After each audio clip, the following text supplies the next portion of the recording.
If He Had Been With Me by Laura Nowlin. Chapter 20. The day after Thanksgiving, my parents fight. I stay in my room through the day, listening, trying not to listen. Sometimes my mother screams and he shouts in return. Sometimes they whisper to each other angrily.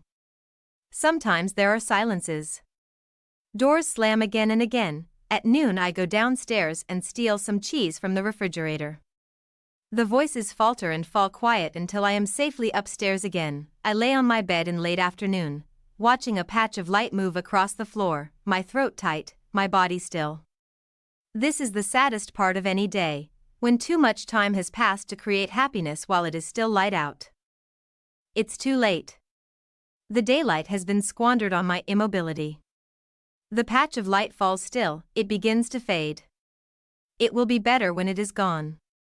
This is only one day, I remind myself, and it is very nearly over. The voice is quiet. The border between day and evening fades.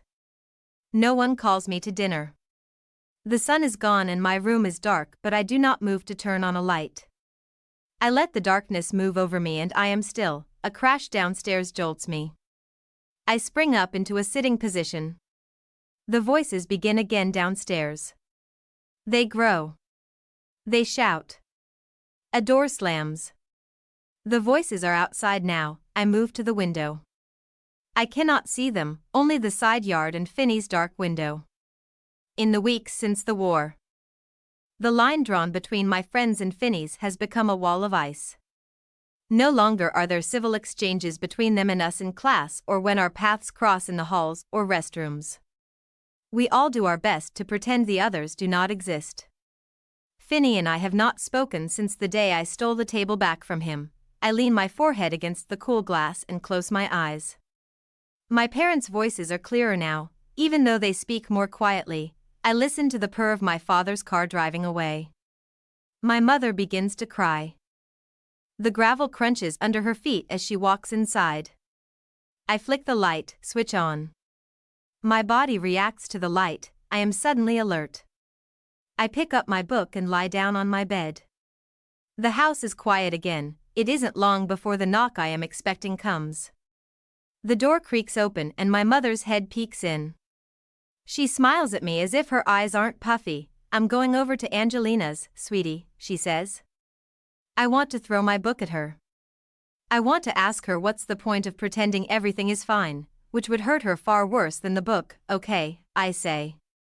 She disappears. I wake up hungry. It is still dark, still quiet. I shuffle barefoot downstairs.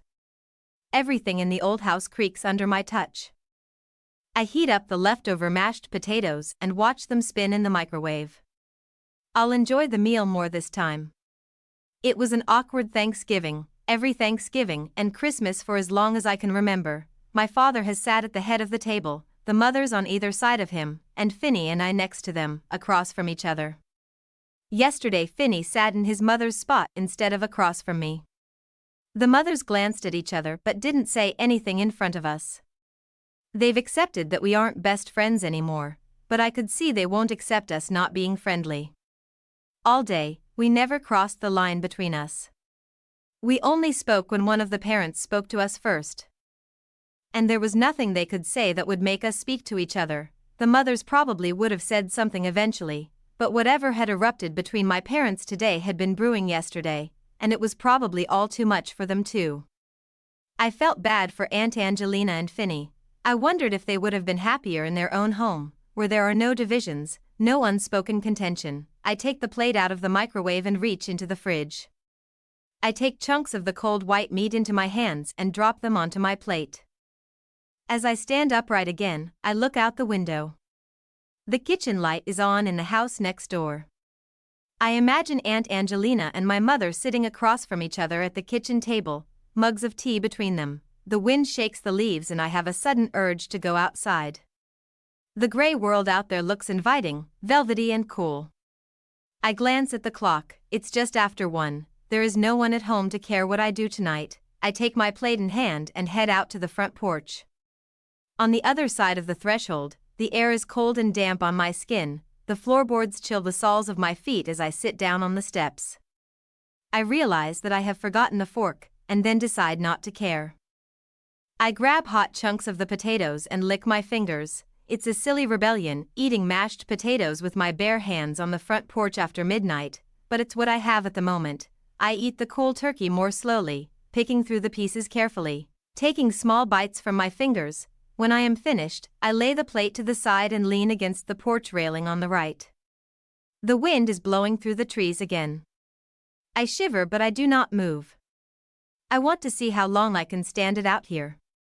Perhaps I'll stay all night. I shiver again and close my eyes. It is cold. I hear the sound of a car and right away my eyes are open again. A blue car has pulled up in the street. The door opens and the dome light comes on. I recognize the male shapes inside the car, one in particular. Finney stumbles out of the car.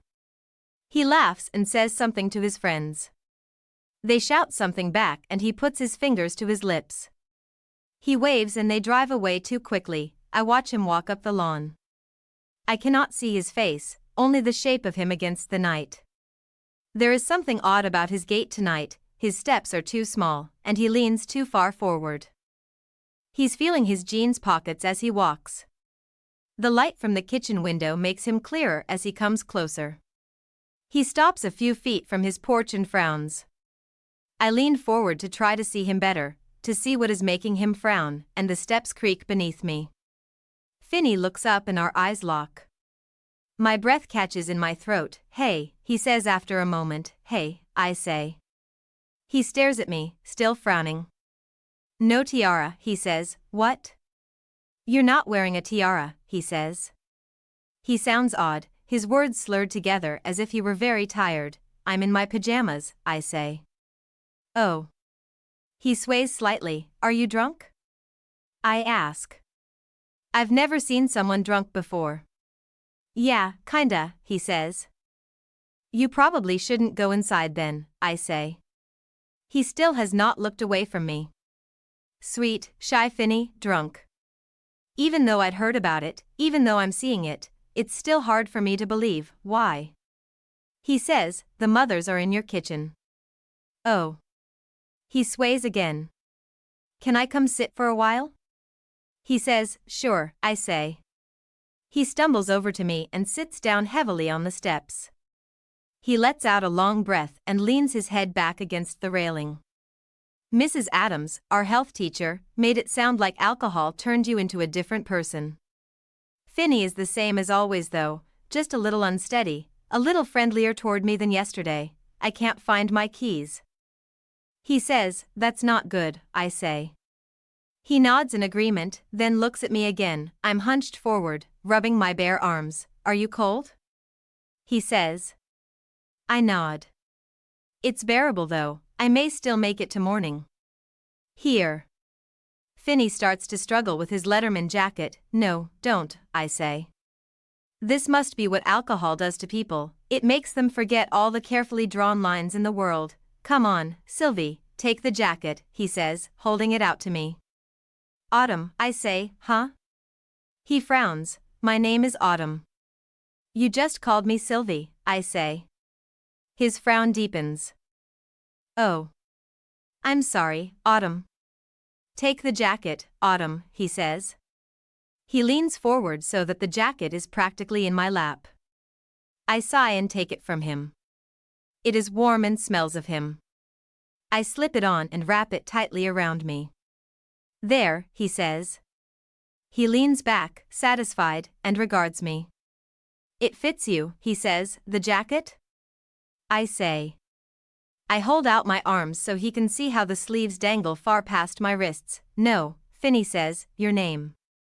Autumn Rose Davis. Except there aren't roses in autumn. Sure there are, I say. At least in St. Louis there are. There isn't a clear border between summer and fall here. It starts and stops and moves backward, luring the trees to turn red while tricking the roses to bloom for just a little longer as the season swings back and forth, hot and cold. The leaves are gold and red, and there are still a few pink roses in my mother's garden, a bit wilted and a little brown on the edges, but still beautiful.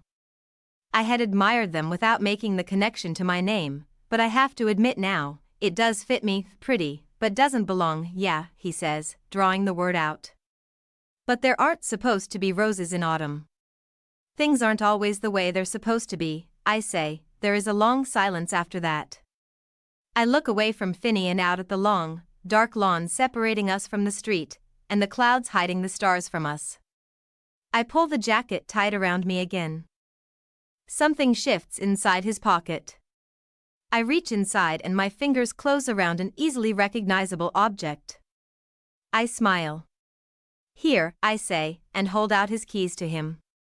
He smiles back and takes them from me. Thanks, he says. I didn't want to have to tell my father that I'd lost the key to that car. Finny's father, in another baffling gesture, gave him a car for his 16th birthday. I don't know what kind. It's something red and sporty, probably ridiculously expensive and Italian. I'm surprised that there is some way for Finny to tell him that he had lost the key. I had always thought the lines drawn between them only allowed one-way communication. So are you going to remember talking to me in the morning? I ask. Finny frowns again. Yeah, he says. I'm not that drunk. Well, I don't know how these things work, I say. He cocks his head to the side. You've never been drunk? He says. No, I say. I realize too late that my tone sounds defensive. He doesn't notice. Huh, he says. I thought. He breaks off and frowns again. Huh. What? You thought everybody was doing it? I ask. He shrugs and looks away from me. I wonder what time it is, how much longer of my self-enforced sentence on the front porch is left. The sky doesn't look any lighter. Why are you out here anyway? He asks. I'm surprised that my throat tightens. My parents had a fight, I say. Oh. My dad drove away and my mom's at your place. Autumn, I'm sorry. It's the same old, I say, but I really am sorry, he says. I really am. He has turned to face me on the step again. It's fine, I say. Do you want to talk about it? You're drunk. I'm sobering up, he says. Will you still want to talk to me when you're sober? There is another silence after that. I look into his face. I cannot read it. I stare at him and watch him take a deep breath. I'll still want to, he says, but something in his tone says no anyway. It's okay, I say. Don't worry about it. Do you love Jamie? My breath catches in my throat again. I mean, is he good to you? Finny says. What? I ask. My shock shows in my voice, and this time it does look like he notices. I try to make my tone light, as if I'm laughing at him. Don't tell me that you're going big brother on me all of a sudden. Finny shrugs. He is not looking at me anymore. I wonder if he's blushing. He probably is. Yeah, I finally say. I do love him. And he's a good guy. I try to imagine what sort of guy he thinks Jamie might be, what he would do if I confirmed his suspicions. I remember him punching Donnie Banks in 5th grade. And anyway, I don't think Sylvie would appreciate it if you fought Jamie to defend my honor. Yeah, Finny says. His face is still turned away. I'd do it anyway though. Are you sure you still would want to if you were sober? I say. Finny nods. Yeah, he says again. But I'm only telling you because I'm not. I think about the things I would say to Finny if I were drunk, or at least brave enough to say them. First I would tell him that his jacket smells good. Then I would tell him that I liked sitting here talking to him, that I don't want to go inside and end the conversation. You remember middle school? He asks. Yeah, I say. The wind blows in the trees. The sky still isn't any lighter. Perhaps no time has passed at all. Perhaps we will sit here together forever. I wouldn't mind. It might be better than facing tomorrow. I wait for him to finish his thought. He's frowning again. I should probably go inside before I say anything else I shouldn't, Finny says.